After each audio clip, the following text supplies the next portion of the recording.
and welcome to another episode of Environmental Social Justice. This is our very first in-person interview. Now that we are allowed to talk to people again, we welcome back Buzzbox Rod and his amazing facility, Buzzbox Premium Cocktails. So, let's go Welcome. inside. Let's go inside, guys. This is where the magic happens. It's also like the messiest facility. But basically what we do in here is take all the products, we test everything for quality control, we test for sustainability, we look at the products. We actually are doing some really unique proprietary stuff now with specific vegetables to see if they can act as preservatives naturally or they can act as sweeteners, so natural preservatives. And I will tell you, we're having some really fun development times with mushrooms.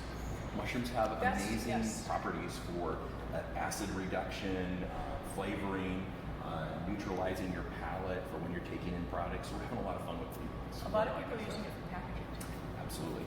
And it's a natural preservative, which is really interesting. Did you know that? Yeah. That's very cool. So that's what happens in the tree. That's very cool. This is very good stuff. So anyway, so then this lab is connected to our production facility. That's where it comes in. So all of the tanks that are on this side of you are where we actually build all of our mixers.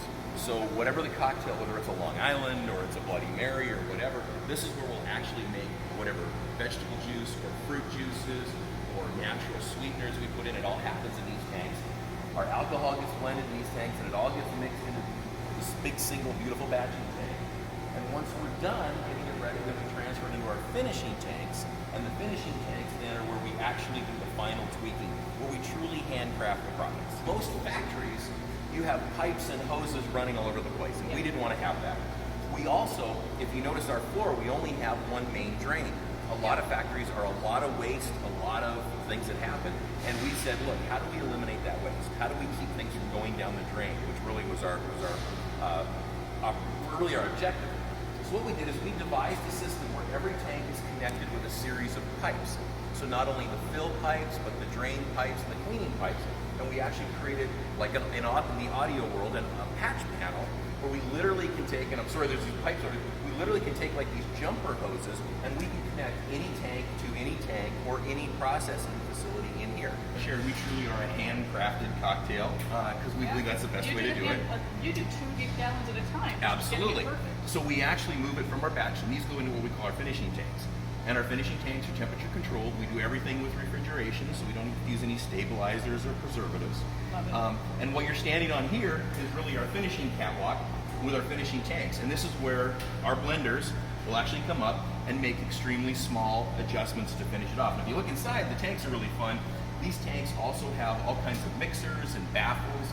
We can control how much we mix it, how fast we mix it. And again, because our products are all natural, and we have real fruit pulp and we have real fiber in there from the different products we use, is that we actually keep it in suspension here. It's a much more labor-intensive process, but at the end of the day, you get a better product. A lot of manufacturing plants will spend, huge amounts of money on heating and cooling. And we're not the only ones, but manufacturing facilities are recognizing that actually being environmentally friendly can actually be profitable, and it can actually save you a lot of money. So this is one of the most advanced facilities out there right now. So we use a heat exchange process. So when our product comes in cold, it actually meets the post-pasteurized product through a process of a heat exchanger. So we actually preheat the material coming into the pasteurization, and we're pre-cooling the material that goes out. So we have very, very small heating and cooling elements, which does a couple of things. One, saves us a lot of energy in heating and cooling. But we also use the energy that's created in the process to either heat or cool the product. It saves us a ton of money, it's great for the environment, it's great for us, and it's way more efficient as a system. Oh, absolutely. And so the thing is, using residual heat and residual cold, you're not using excess energy to heat something up, to cool something down. You're using what you already have. Absolutely, absolutely. And that's just the efficiency of it and cost effectiveness that people don't tend to realize. If you can use it, it's already there, you're not spending more money. Energy is never created or destroyed, you just move it to another place. So the reality is, let's take that and let's move it, let's make it work for ourselves, right? And in the end, we've gotten a lot of accolades for our focus on being green, if you will, right? But in reality, it really helps us in the end because it's less work on our equipment, it's less money to heat and or cool, less stress, less maintenance. So it's actually kind of pretty smart to do it this way. So it's just not only a cost-effective decision, but an environmental one. Absolutely. So Absolutely. hand in hand. Hand in hand back. Like, sneak in here, you kind of get a little view of this. But as you can see, everything that's in here is just absolutely amazing. This is really the latest and greatest technology in packaging. We process about 2.5 packs every second through this machine, and it moves extremely quickly.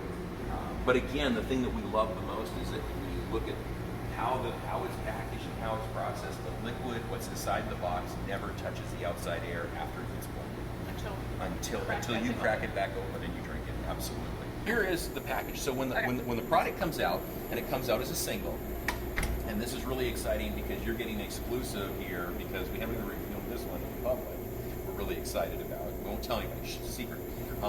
But we're actually changing where we're going away from our other package that had the straw. No straws. And not so much that there was a problem, but we couldn't get the right paper for the straw so that it would actually sustain and stand up. I mean, we all have those wet, horrible straws, yeah. right? They're horrible. We know it well. So we just decided we're going to take a completely different route and go with a cap. But these caps are fun because they're all bio-based, made mostly of corn. We as a company, we take those responsibility to do that. But we've all seen people drop stuff and it shouldn't have been here and it shouldn't have been there, right? And they don't know, and it's part of it. What's really nice is that we're building a product that, should this happen to end up in the wrong bin, at least we know it's not going to be a danger or it's not going to affect something else. Or the lead chains. Exactly. Yeah. Exactly. When you're done with the product, you flatten this thing out, you can recycle it in bulk. And that's actually a huge thing with also the waste cycling. Absolutely. We like to say that we take all the credit for being responsible citizens, but at the end of the day, this was really the best packaging for this product. So it made business sense for us to do this. It wasn't just that it was environmentally friendly. It really, truly was the best way to package our product. Which makes the most. And that's all. You got to have hand in hand. Double bonus. Double bonus. I like that. Double bonus. This is a warehouse. This is my happy place. I'm in my happy place. This, if there ever was a natural disaster, this is where you want to come, right? You can guarantee that. Because if there's a problem, we'd be happy. That's all that matters. We'll have natural fruit juices and liquid. What Absolutely. more do you need? And antiseptic if you need it. See, you just think of everything. So our product too is that being that it's all paper, right? Is that it weighs less, it fits in more space. You're looking at a single pallet of our product is just over 3,000 cocktails. I'm a happy person. So it's really nice. So we can ship, so our shipping costs cross country, we can compete in many markets, which also allows us to have more condensed warehouse spaces, so we don't have to have facilities all over the country. So it's worked out really good for us. But this is fun. A lot of people don't think about the weight. So when you're doing glass bottles, which a lot of people focus on that for recycling purposes, it's heavy. It'll break. It's hard to transport. Absolutely. This is a paper box with a corn starch cap. Absolutely. So very durable. And the shelf life, as you said, 18 months? 18 months. So, unrefrigerated. Unrefrigerated, room temperature. Room temperature. But yeah, a lot of people don't think about the cost of shipping. Shipping is expensive. Proud to say that we're the only ones that are doing this, and only ones, folks. So hopefully that will translate into more sales. No, the foresight is important. People need to understand that it's not just some other alcohol beverage. No. There's a lot of thought. And there was a lot of luck in that too. So. Well, luck is what? Planning? Absolutely. And opportunity. It's the result of good luck or planning and opportunity usually ends up with some good luck, right? And you had both planned out. We tried.